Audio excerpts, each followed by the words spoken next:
Hello students, DSCG home classes में आप सबका खुशामदीद है।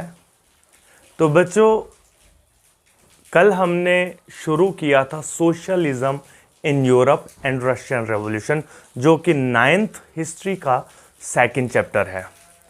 तो आज हम इसी चैप्टर का दूसरा पार्ट पढ़ने जा रहे हैं।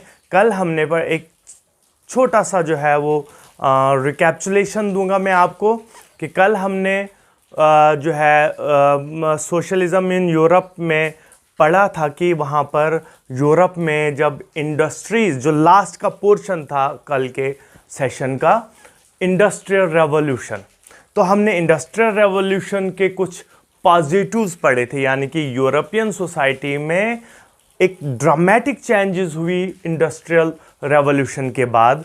तो अब उस इंडस्ट्रियल रेवोल्यूशन के कुछ पॉजिटिव्स रहे और कुछ नेगेटिव्स रहे। तो कल हमने जो है पॉजिटिव्स पढ़े और आज हम बात करेंगे नेगेटिव्स के, कि इस इंडस्ट्रियल रेवोल्यूशन के नेगेटिव्स क्या रहे वहाँ पर। तो इसमें थोड़ा सा जो है मैंने कल भी डिस्कस किया था और आज लेकिन मैं वहाँ से ही शुरुआत करूँगा। तो सबसे पहला जो है अगर हम देखें, इंडस्ट्रियल रेवोल्यूशन की वजह से अनएम्प्लॉयमेंट वहाँ पर हुई। देखिए बच्चे, जनरली हमारे सोसाइटी में इस टाइम अगर हम देखें तो एक कंसेप्ट फैला हुआ है कि इंडस्ट्रीज आएंगी तो जो है जॉब मिलेगी बच्चों को, लेकिन उस टाइम में कुछ रिवर्स प्रोसेस हुआ इस चीज़ का। वहाँ पर जो है अनएम्प्लॉयमेंट फैली में लोग जो है ज़्यादा से, जैसे कि आप इन पिक्चर्स में देख पा रहे हैं कि कुछ लोग बोल रहे हैं कि हमें जॉब चाहिए, यानी कि वो अनएम्प्लॉयड थे। उनकी एक आस थी कि इंडस्ट्री ज़्यादा से ज़्यादा बन गई हैं तो अब ज़्यादा से ज़्यादा जॉब्स मिलेंगी हमें, लेकिन ऐसा नहीं। आप दूसरी ही पिक्चर में आप देख पा रहे होंगे कि जॉब क्लोज्ड, यानी कि उनके पास जॉब्स नहीं थी। अब लेकिन सोचने वाली बात है कि ऐसा क्यों, इंडस्ट्रीज़ के आने से जॉब डिक्रीज क्यों हुई, अनएम्प्लॉयमेंट क्यों फैला।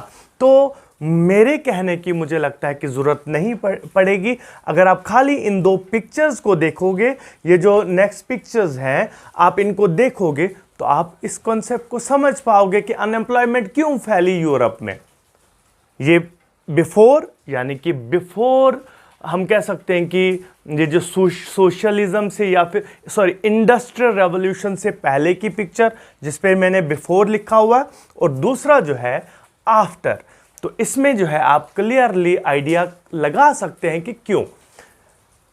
पहली पिक्चर में आप देख रहे हैं, बिफोर पिक्चर में आप देख रहे हैं कि एक गड्ढा खोदने में हमें कम से कम 10 से 15 लोगों की जरूरत पड़ती थी। ये है इंडस्ट्रियल रेवोल्यूशन से पहले की बात।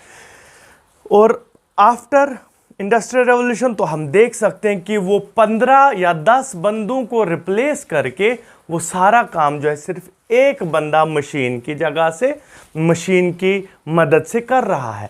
तो यहाँ से हम अंदाज़ा लगा सकते हैं कि एक ही काम में 9 बंदे जो है अनएम्प्लॉयड हो गए।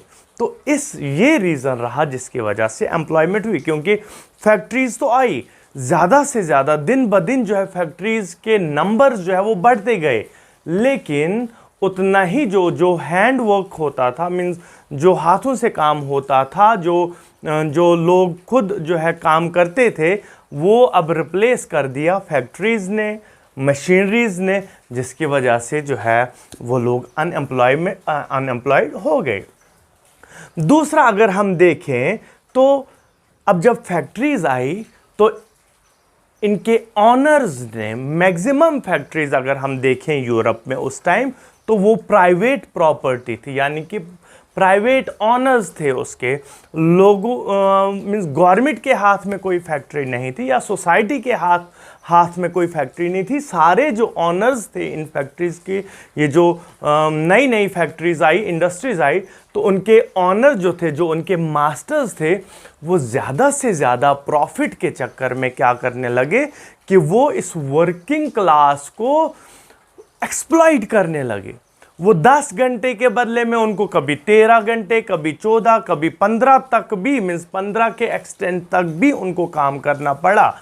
यानी कि एक्स्ट्रा वर्क जो है लिया जाने लगा, जो आप देख सकते हैं इस पेज में। और लेकिन जब सैलरी टाइम आ गया, आप इस पिक्चर में देख सकते हैं, जब पैसा देने की बात आई तो इस पिक्चर में मैंने क्लियरली शो करने की कोशिश की है कि जो ये मास्टर है, ये आप देख सकते हैं कि ये कितने कॉइन्स पे बैठा हुआ है, और जो ये वर्कर है वो सिर्फ 1 या 2 कॉइन पे जो है मीन्स रह के जो है फिर मांग रहा है। यानी कि एक्स्ट्रा वर्क लेने लगे वो उनसे, लेकिन जब सैलरी टाइम, उस टाइम उनको वेजेस कम मिलने लगे।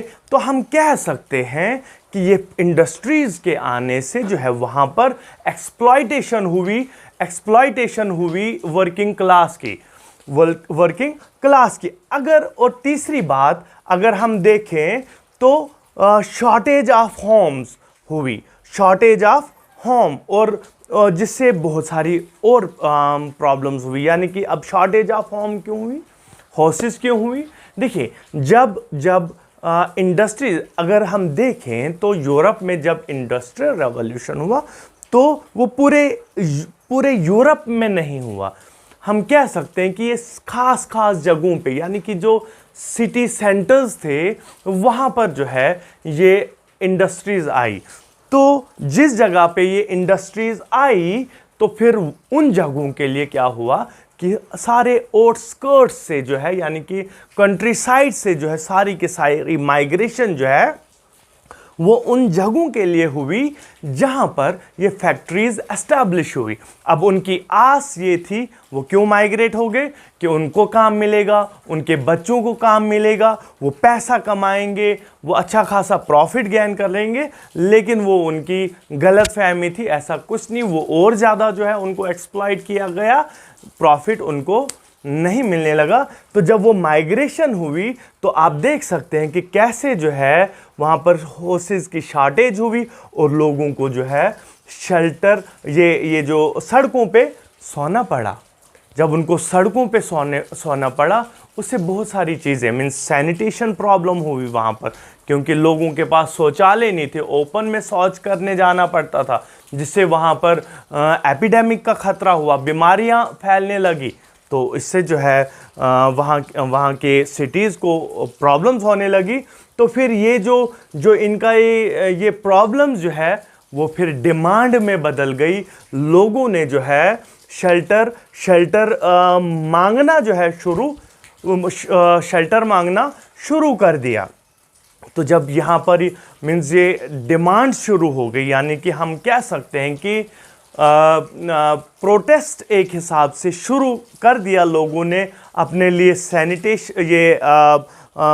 ये जो शेल्टर मांगने के लिए, अपने लिए जॉब मांगने के लिए। तो इस किस्म की प्रॉब्लम जो ही वहाँ पर खड़ी होने लगी, तो जो लिबरल्स और रेडिकल्स जो थे उन्होंने इस प्रॉब्लम का एक इमीडिएट सॉल्यूशन निकाला। अब वो इमीडिएट सॉल्यूशन क्या था? वहाँ पर जो लिबरल और रेडिकल्स थे, यानी कि हम कह सकते हैं कि थर्ड एस्टेट, जो फ्रांस की थर्ड एस्टेट की मैं बात कर रहा हूँ, उस तरह के लोग जो यहाँ पर थे, जिनके पास थोड़ा बहुत कुछ अपना प्रॉपर्टी था, अपना पैसा था, तो उन्होंने क्या किया कि उन्होंने अपने प्रॉपर्टी में से, या फिर हम कह सकते हैं कि अपनी ज़मीनों में जो है उन लोगों को काम देना शुरू कर दिया जो बाहर से माइग्रेट होके आए थे। अब काम करना जो है मीन्स उससे क्या हुआ, एक तो उन लोगों को जो बेकार बैठे हुए थे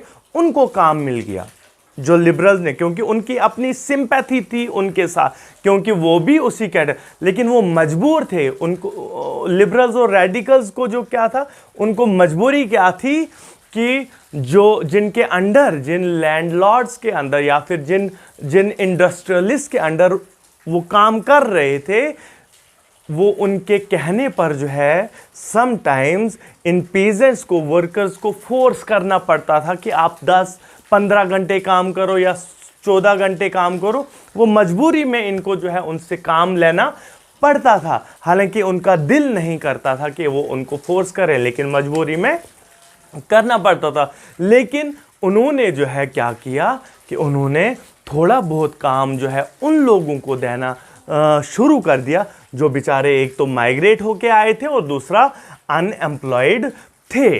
तो ये जब उन्होंने सोल्यूशन निकालने की तो इस कॉन्सेप्ट को सपोर्ट मिला वहाँ के नेशनलिस्ट का, और एक नेशनलिस्ट थे इटली के ग्युसेपी मैज़िनी, तो उन्होंने भी जो है काफ़ी सपोर्ट किया इस कॉन्सेप्ट को, लिबरल और रेडिकल्स के इस कॉन्सेप्ट, क्योंकि उन्होंने ये काम किया। इससे दो फायदे हो गए सोसाइटी में, एक तो अनएम्प्लॉयमेंट थोड़ा सा ख़त्म हो गई, वो जो माइग्रेट होके बेचारे पुअर क्लास आए थे उनको जॉब मिला, दूसरा फिर उन जो इनके मास्टर्स थे उनको भी प्रॉफिट होने लगा क्योंकि प्रोडक्शन ज़्यादा से ज़्यादा होने लगी। तो इस सारे कॉन्सेप्ट को जो है नेशनलिस्ट का अच्छा खासा सपोर्ट मिला। अभी नेशनलिस्ट कौन होते हैं? नेशनलिस्ट जनरली हम कहते हैं ऐसे लोगों को जो अपनी कंट्री की इंटरेस्ट के बारे में सोचे और कंट्री को कैसे बेटर बनाना है, कैसे अच्छे से अच्छा बनाना है।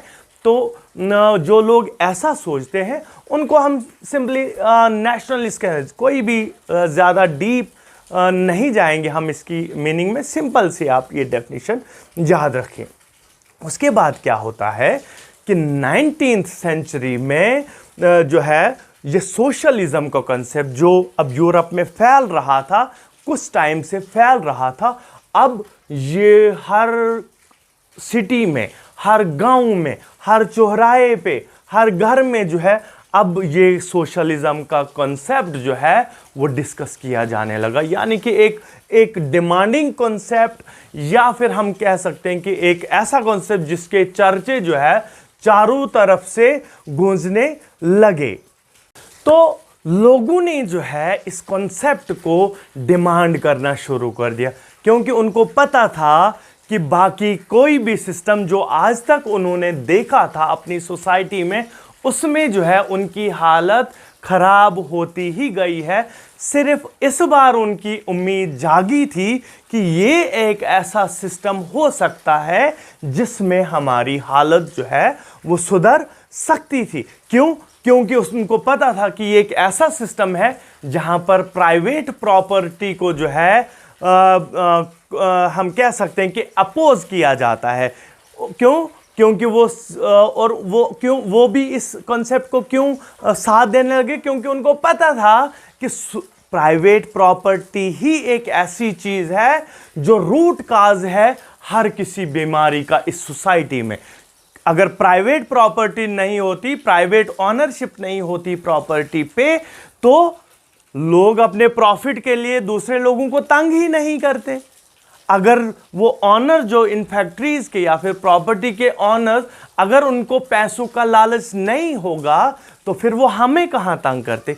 इसलिए जो है इन लोगों ने डिमांड करना शुरू कर दिया कि हमें जो है सोशलिज्म चाहिए, हमें जो है ये मोनार्की से जो है छुटकारा चाहिए, हमें जो है प्राइवेट प्रॉपर्टी से छुटकारा चाहिए, हमें वो सिस्टम चाहिए सोसाइटी में जहां पर जो है प्रॉपर्टी का पे हर किसी का इक्वल शेयर हो।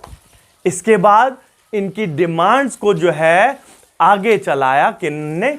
फिलासफर। देखिए वहां पर भी अगर हम पहले चैप्टर की बात करें तो फ्रेंच रेवोल्यूशन में भी जो है फिलासफर्स का एक बहुत बड़ा रोल रहा था, जहां पर हमने लॉके, रूसो, मॉन्टेस्क्यू या फिर उसके बाद मैरीब्यू, अबेसियस, इन लोगों की वजह से जो है वहां का रेवोल्यूशन काफ़ी हद तक सक्सेसफुल हुआ। वही जो है यहाँ पर भी हुआ। जब लोगों ने डिमांड करना शुरू कर दिया तो उनको इक्वल सपोर्ट मिला। अपनी कम्युनिटी का तो ऑब्वियसली मिलना था, लेकिन फिलासफर्स का भी जो है उनको अच्छा खासा सपोर्ट मिला।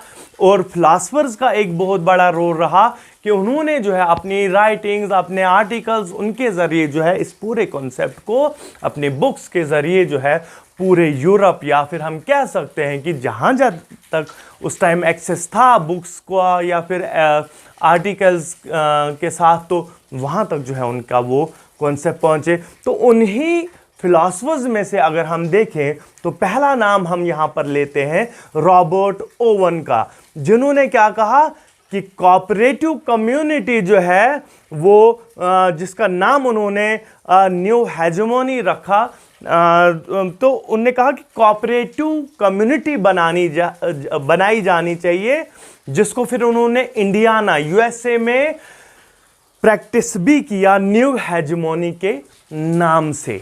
ठीक है, यहीं पे अगर हम दूसरा नाम लें तो इसी कोऑपरेटिव कम्युनिटी का साथ दिया इनको किसने? लुइस ब्लैंक को। उन्होंने भी कहा ये कॉन्सेप्ट बिल्कुल ठीक है कि कोऑपरेटिव कम्युनिटी होनी चाहिए, लेकिन उस पर जो है वो थ्रू गवर्नमेंट होनी चाहिए। ऐसा नहीं कि लोगों के हाथ में वो कोऑपरेटिव कम्युनिटीज हों, वो गवर्नमेंट के अंडर हों। अभी एक कोऑपरेटिव्स हम पहले समझने की कोशिश करेंगे। कोऑपरेटिव्स है क्या? देखिए, एक ऐसी एसोसिएशन है पीपल्स की जो गुड को प्रोड्यूस भी करते हैं और साथ में जो है उसको इक्वली शेयर। देखिए, मैंने पिक्चर में इक्वलिटी शो करने की कोशिश की है यहां पर।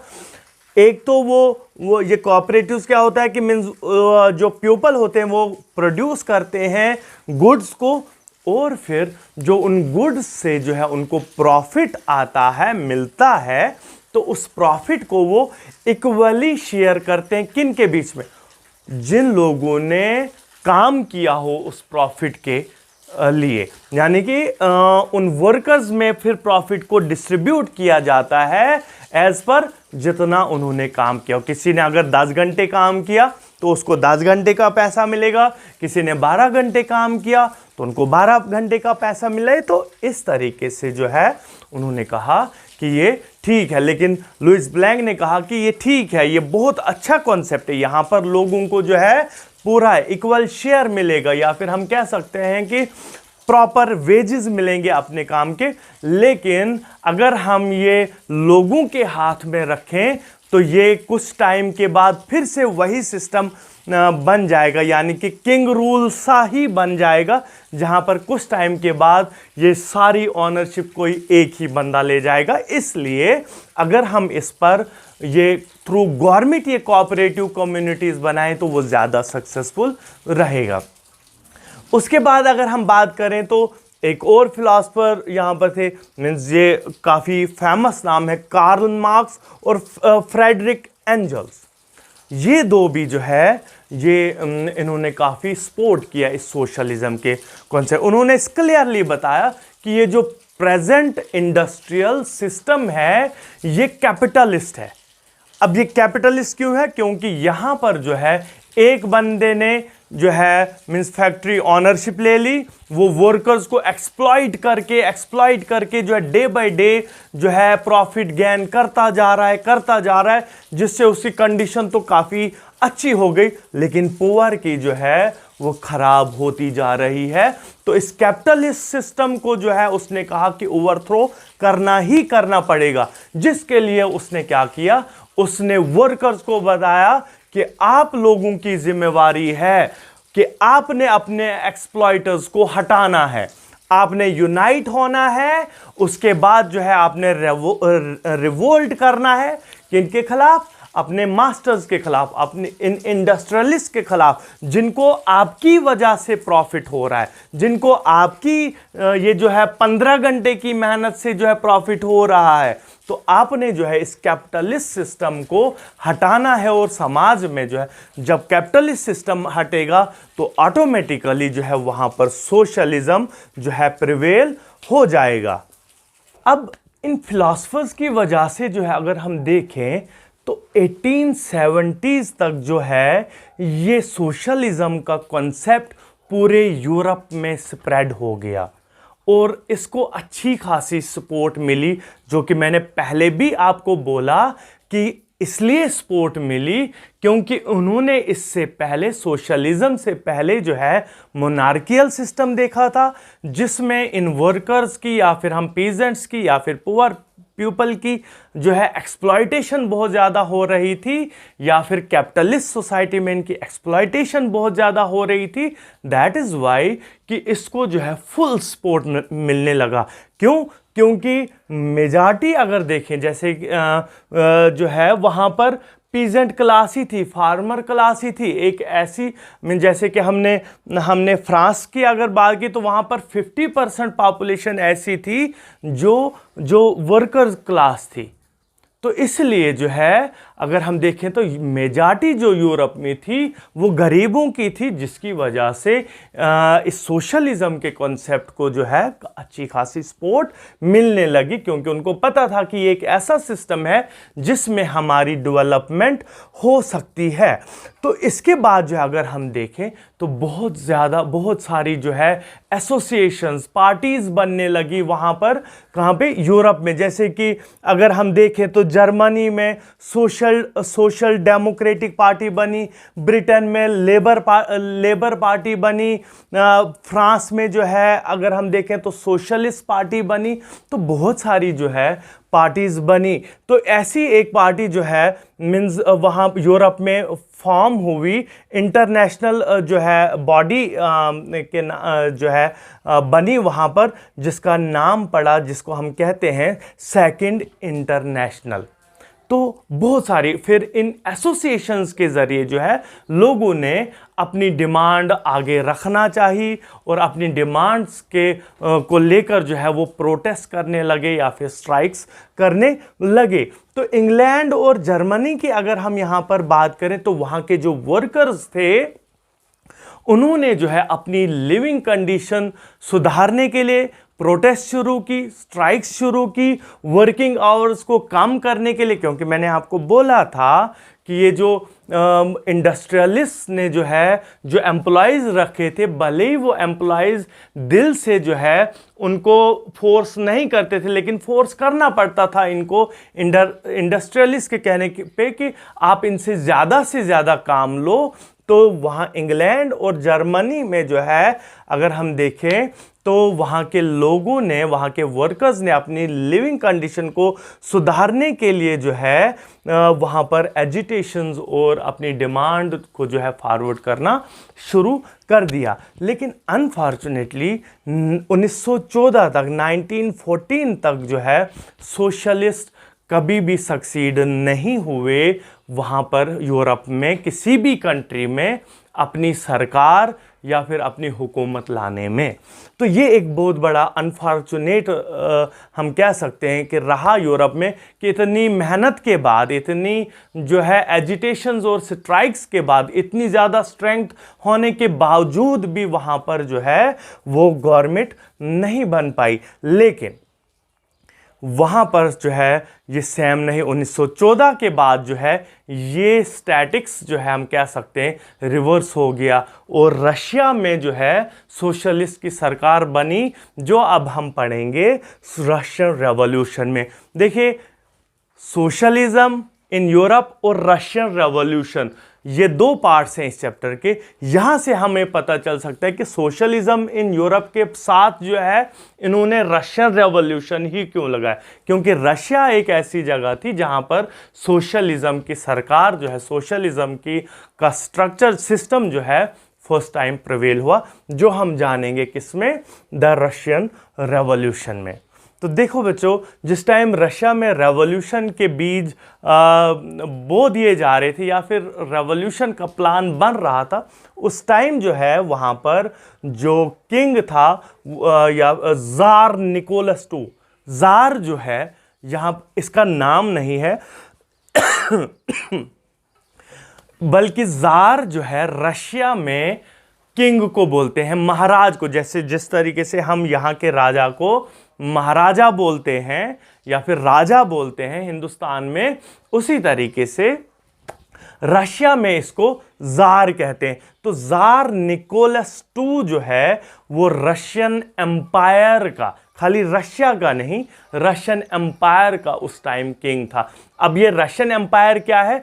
रशिया की जो अपनी खुद की टेरिटरी थी या फिर हम कह सकते हैं जो उसकी अपनी कॉलोनी लोकेलिटीज़ थी, उसके अलावा भी जो है 1914 की बात में कर रहा हूँ, 1914 की बात में कर रहा हूँ, उस टाइम जो है रशिया के साथ और भी बहुत सारे मुल्क जो थे, कंट्रीज़ थी, जैसे कि आ गया फिनलैंड, आ गया लैटविया, आ गया लिथुआनिया, आ गया एस्टोनिया, आ गया बेलारूस, आ गया अज़रबैजान, आ गया आर्मेनिया, आ गया। उसके अलावा भी जो है बहुत सारे ऐसे छोटे छोटे नेशंस थे जो रशियन एम्पायर के अंडर आते थे, यानी कि जिन पर जो है मोनार्कियल रूल चल रहा था, किसका? ज़ार निकोलस टू का। तो ये बहुत बड़ा एम्पायर था जो बाद में टूट गया। हम कह सकते हैं सेकेंड वर्ल्ड वार में जो है ये जितनी भी कंट्रीज थी जो रशियन एम्पायर में, रशिया के अलावा की जितनी भी कंट्रीज रशियन एम्पायर के अंडर थी, वो फिर डिसइंटीग्रेट हो गया, जिसको हम डिसइंटीग्रेशन ऑफ यूएसएसआर भी कहते हैं। तो वो बाद में एक एक करके जो है आज़ाद होती गई। तो जब ये रेवोल्यूशन हुआ, हम ज़रा उस टाइम के रशिया के बारे में जानने की कोशिश करेंगे कि उस टाइम वहाँ पे कौन कौन से रिलीजन थे, इकोनॉमी क्या थी वहाँ पे, और सोसाइटी कैसी थी, वो हम जानने की कोशिश करेंगे। देखो बच्चों, उस टाइम जो था, जिस टाइम की हम बात कर रहे हैं, इस टाइम रशिया में जो है उस टाइम अगर देखें तो मेन 4 रिलीजन प्रिवेल थे वहाँ पे, मीन 4 किस्म के मजहबी लोग वहाँ पर थे। जो मेजॉरिटी थी वहाँ पर वो थी रशियन ऑर्थोडॉक्स क्रिश्चियंस की, जो हाफ से भी ज़्यादा पॉपुलेशन जो थी रशिया में वो किनकी थी?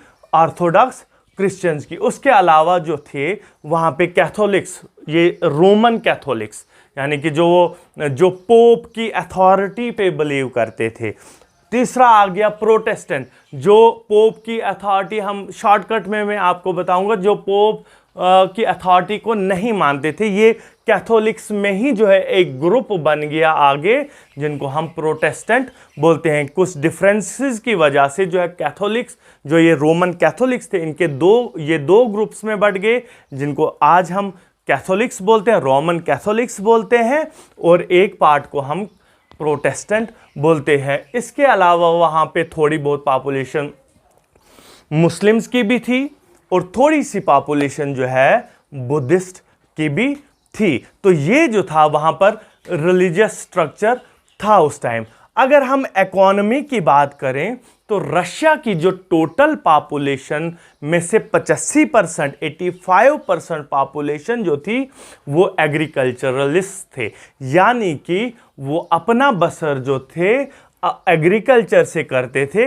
वो एग्रीकल्चरिस्ट जो थे वो प्रोड्यूस करते थे मार्केट के लिए भी, यानी कि अपने मास्टर्स के लिए भी, अपने किंग के लिए भी, और साथ में जो है वो प्रोड्यूस करते थे अपनी जो उनकी खुद की नीड्स थी, जो उनकी अपनी रिक्वायरमेंट थी, उसके लिए भी जो है वो प्रोड्यूस करते थे। तो इन शॉर्ट 85%, 100 में से 85% पॉपुलेशन जो थी वो एग्रीकल्चरलिस्ट की थी। जब ये फिर क्या होता है कि वहाँ पर जो है उस टाइम, जिस टाइम की हम अभी बात कर रहे हैं 1914 की या फिर उससे 1-2 साल पहले की, उस टाइम जो थी रशिया में ज़्यादा, हालांकि यूरोप में इंडस्ट्रियल रेवोल्यूशन 19th सेंचुरी के मिड में हुआ था, लेकिन रशिया में अभी उतना ज़्यादा रेवोल्यूशन नहीं हुआ था, इंडस्ट्रियल रेवोल्यूशन का इम्पैक्ट नहीं हुआ था। वहाँ पर अभी गिनी चुनी फैक्ट्रीज थी या फिर इंडस्ट्रीज थी, और वो भी कहाँ थी? उनके जो 2 मेन स्टेशंस थे वो थे सेंट जो है पीटर्सबर्ग, और दूसरा आ गया मॉस्को। ये 2 जगह ऐसी थी जो हम कह सकते हैं कि इंडस्ट्रियल हब था उस टाइम रशिया का, तो जहाँ पर इंडस्ट्रीज। लेकिन जब रेलवे नेटवर्क जो है रशिया तक पहुँचा तो ज़्यादा से ज़्यादा जो है फैक्ट्रीज़ वहाँ पर भी एस्टैब्लिश होने लगी, जिससे क्या हुआ कि जब वहाँ पर भी फैक्ट्रीज़ आने लगी तो फॉरेन इन्वेस्टमेंट हुई वहाँ पर। तो वहाँ पर भी कुछ ऐसी चीज़ें जो है प्रिवेल हुई जो हमने देखा था पीछे, नेगेटिव्स जो हमने इंडस्ट्रियल रेवोल्यूशन के नेगेटिव्स देखे, तो वो इम्पैक्ट जो है हम कह सकते हैं कि यहाँ पर भी पड़े। तो मीन्स एक्सपेंशन ऑफ इंडस्ट्रीज़ की वजह से यहाँ पर भी जो है वो इम्पैक्ट्स हमें देखने को मिले, जिससे हम कह सकते हैं कि अनएम्प्लॉयमेंट फैला, हाउसिंग प्रॉब्लम हुई, सैनिटेशन प्रॉब्लम हुई, तो जो है extra work but low wages, तो ये बहुत सारी जो है प्रॉब्लम्स होने लगी। तो इसके बाद जो है इकोनॉमी के बाद हम थोड़ा सा बात करेंगे अब सोसाइटी की। जो यूरोप की सोसाइटी, रशिया की सोसाइटी थी उस टाइम, वो उसमें जो वर्कर्स थे वो थोड़ा डिवाइडेड थे। अब डिवाइडेड किस हिसाब से थे वो, जो सोसाइटी, क्योंकि सोसाइटी वहाँ पर कौन बनाता था, वर्किंग क्लास, जो गरीब वर्किंग क्लास थी या पीजेंट क्लास थी, वो सोसाइटी बनाते थे। जो रूलर्स थे या फिर मास्टर्स थे वो तो बहुत कम तादाद में वहाँ पर पाए जाते थे।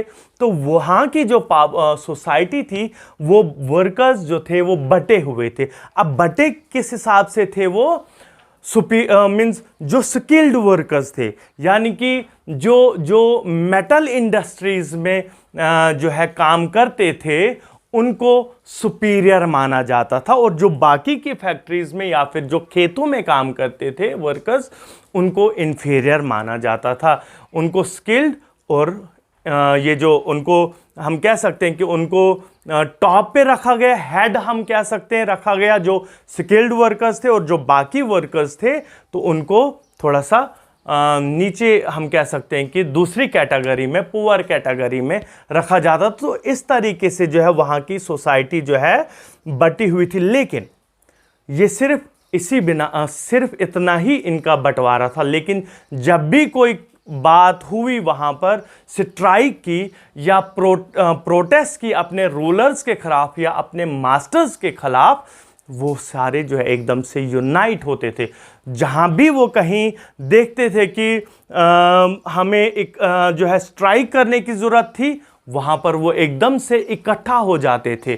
तो ये सारे जो है यूनाइटेड थे, और उन्होंने जो है अपनी, जैसा कि मैंने पहले भी बताया, जर्मनी और इंग्लैंड में वर्किंग कंडीशन को बेटर बनाने के लिए जो है वर्कर एक आगे आगे, उसी तरीके से यहाँ पर भी जो है ये यूनाइट होते गए।